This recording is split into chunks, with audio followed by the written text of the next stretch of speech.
नमस्कार दोस्तों, स्वागत है आपका वनडे एग्जाम सेंटर में। दोस्तों, आज के वीडियो में हम लोग बीए 5th सेमेस्टर हिंदी के सिलेबस के बारे में चर्चा करेंगे और जानेंगे कि 5वें सेमेस्टर में आकर के हिंदी साहित्य में आपको क्या क्या पढ़ना होगा। 5वें सेमेस्टर में हिंदी साहित्य में आपको 2 पेपर पढ़ना होगा। इस वीडियो में हम लोग पहले पेपर के सिलेबस के बारे में चर्चा करेंगे। दूसरे पेपर का जो सिलेबस होगा उसके बारे में मैं अलग से वीडियो लेकर के आऊँगा। पहले पेपर का नाम है साहित्य शास्त्र और हिंदी आलोचना। कुल 8 यूनिट आपको इस पेपर में पढ़ना होगा। एक एक करके हम लोग जानेंगे कि किस यूनिट में आपको क्या पढ़ना है। जो आपका पहला यूनिट है, इसमें आपको भारतीय काव्य शास्त्र के बारे में पढ़ना है। इसमें सबसे पहले आप काव्य प्रयोजन के बारे में पढ़ेंगे कि काव्य प्रयोजन किसको कहते हैं, विभिन्न आचार्यों ने काव्य प्रयोजन को किस प्रकार से परिभाषित किया हुआ है और किन किन तत्वों को उनके द्वारा काव्य प्रयोजन माना गया है, इसके बारे में आपको पढ़ना होगा। फिर काव्य लक्षण के बारे में आप पढ़ेंगे कि काव्य लक्षण होता क्या है। कविता की परिभाषा को ही काव्य लक्षण कहा जाता है, यानी कविता किसको कहते हैं उसी को काव्य लक्षण के नाम से जाना जाता है। तो काव्य लक्षण के बारे में जानेंगे।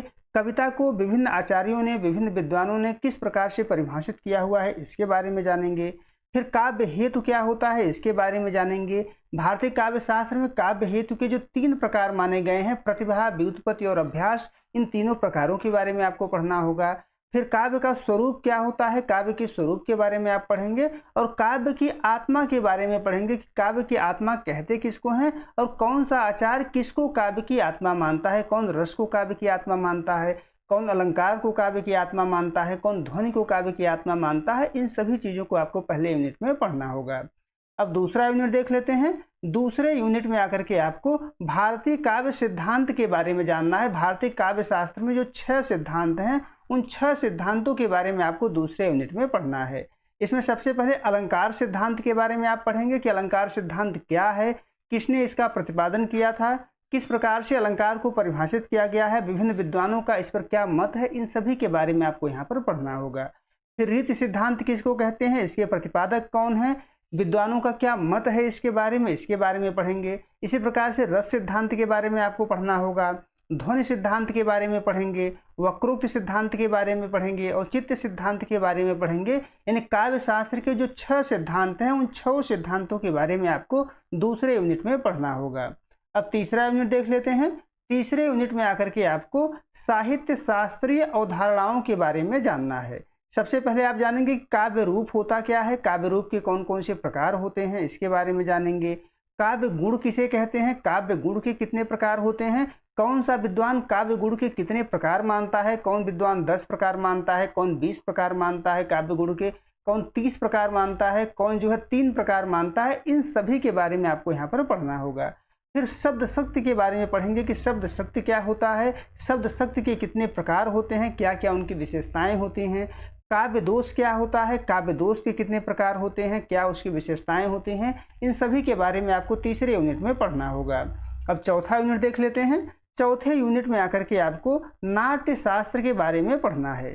इसमें सबसे पहले आपको भारतीय नाट्य शास्त्र का सामान्य परिचय जानना है कि भारतीय नाट्य शास्त्र है क्या, उसके परिचय के बारे में आपको पढ़ना होगा। फिर वृत्ति किसको कहा जाता है, वृत्ति की क्या विशेषताएं होती हैं, इसके क्या प्रकार होते हैं, इसके बारे में जानेंगे। अभिनय क्या होता है, अभिनय के कौन कौन से प्रकार होते हैं, उसकी क्या विशेषताएं होती हैं, इसके बारे में जानेंगे। रूपक किसको कहा जाता है, इसके कौन से प्रकार होते हैं। कथा किसको कहा जाता है, कथा के कौन कौन से प्रकार होते हैं। नेता या नायक किसको कहा जाता है, इसके कौन कौन से प्रकार होते हैं और उनकी क्या विशेषताएं होती हैं, इसके बारे में जानेंगे।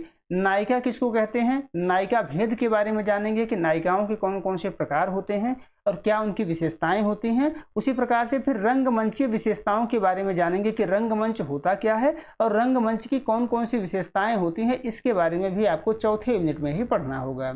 अब 5वां यूनिट देख लेते हैं। 5वें यूनिट में आकर के आपको पाश्चात्य काव्य शास्त्र के बारे में पढ़ना है। सबसे पहले इसमें आपको अरस्तु के बारे में पढ़ना होगा। अरस्तु का जो अनुकरण सिद्धांत है, इसके बारे में पढ़ेंगे। इस अनुकरण सिद्धांत की कौन कौन सी विशेषताएं हैं, इसके बारे में आपको पढ़ना होगा। फिर विरेचन सिद्धांत क्या है, विरेचन सिद्धांत के बारे में पढ़ेंगे। विरेचन सिद्धांत की क्या विशेषता है, उसके बारे में जानेंगे। यानी अरस्तु के 2 सिद्धांतों के बारे में आपको पढ़ना है, एक है अनुकरण सिद्धांत और दूसरा है विरेचन सिद्धांत। फिर आप कालरीज को पढ़ेंगे। कालरीज का कल्पना सिद्धांत आपको पढ़ना है। कालरीज का कल्पना सिद्धांत क्या है, कल्पना के कितने प्रकार होते हैं, उन दोनों प्रकारों में अंतर क्या होता है इसके बारे में जानेंगे, कौन कौन सी इस सिद्धांत की विशेषता है।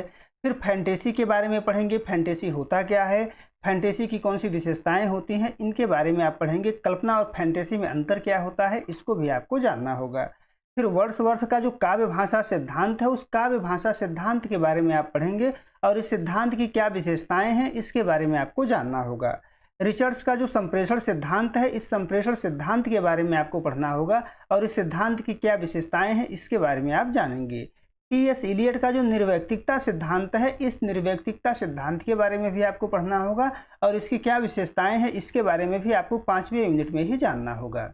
अब छठा यूनिट है, 6वें यूनिट में आकर के आपको हिंदी आलोचना का इतिहास तथा सैद्धांतिकी इसमें पढ़ना है।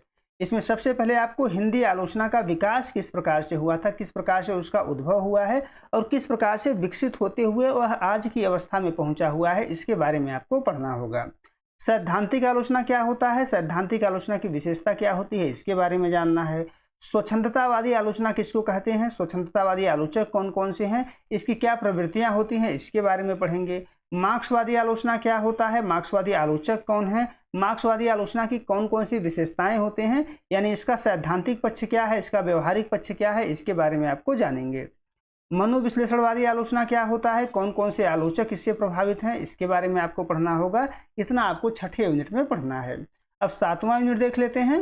7वें यूनिट में आकर के आपको समीक्षकीय विचारधाराओं के बारे में आपको पढ़ना होगा। इसमें आप जानेंगे कि नई समीक्षा क्या होता है, इसका उद्भव कब हुआ, नई समीक्षा की कौन कौन सी विशेषताएं होती हैं, इसके बारे में जानना है।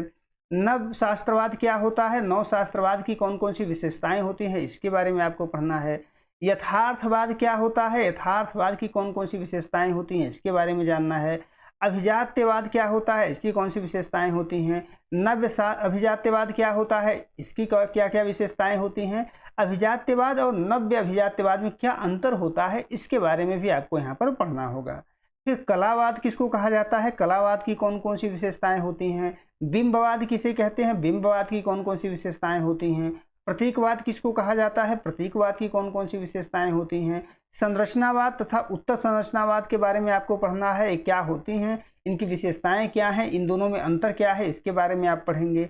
विखंडन के बारे में जानेंगे कि विखंडन किसको कहते हैं, कौन इसका प्रतिपादक है, इसकी विशेषताएं क्या हैं, इतना आपको 7वें यूनिट में पढ़ना होगा।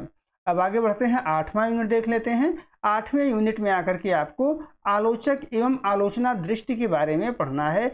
यहाँ आलोचकों को भी पढ़ना है और आलोचक की जो आलोचना दृष्टि है उसके दृष्टि के बारे में भी आपको पढ़ना है।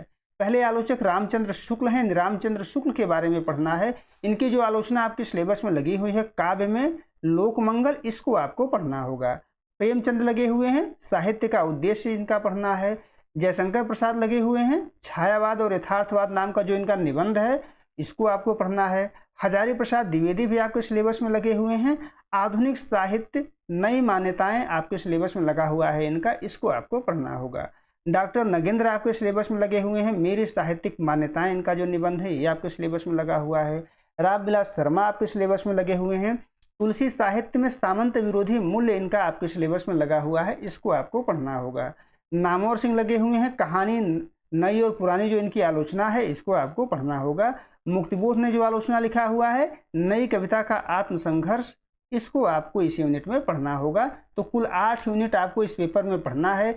एक एक करके सभी यूनिट पर, सभी टॉपिक पर मैं वीडियो लेकर के आऊँगा। अगर अभी तक आपने हमारे चैनल को सब्सक्राइब नहीं किया है तो चैनल को सब्सक्राइब कर लीजिए। इसके बाद मैं दूसरे पेपर का भी वीडियो लेकर के आऊँगा। बहुत बहुत धन्यवाद।